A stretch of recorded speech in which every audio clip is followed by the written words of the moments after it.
Water bottles ఉన్నాయండి, ఒక Bisleri water bottle ఇచ్చాడు అనుకోండి మీకు, బిస్లరీ వాటర్ బాటిల్ దాని మీద రేట్ 20 రూపాయలు ఉంటుంది, Kinley water bottle 20 rupees MRP, వాడు 50కో 70కో అమ్ముతాడు. అలా ఎలా అమ్ముతావు అని చెప్పి నేను ఒకసారి గొడవ ఇచ్చిన సందర్భం ఉంది.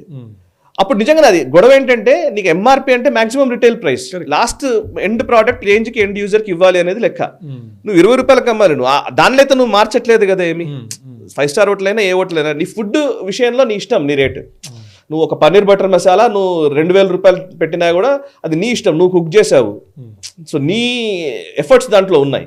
నీ ఎఫర్ట్స్ ఏమీ లేకుండా నువ్వు ఒక ప్రోడక్ట్, ఎవరో చేసిన ప్రోడక్ట్, ఆ బ్రాండెడ్ ప్రోడక్ట్ కి నువ్వు రేట్ ఎక్కువ చేయడానికి నీకు హక్కు ఉండకూడదు అనేది జనరల్ గా కన్స్యూమర్ దాంట్లో ఉన్న లెక్క.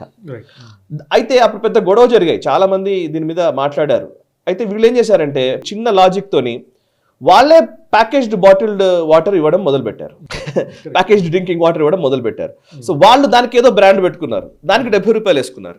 ఇలాగే జరిగిన సందర్భాలు ఇప్పుడు ఎక్కడ పోయినా అవే కనబడతాయి.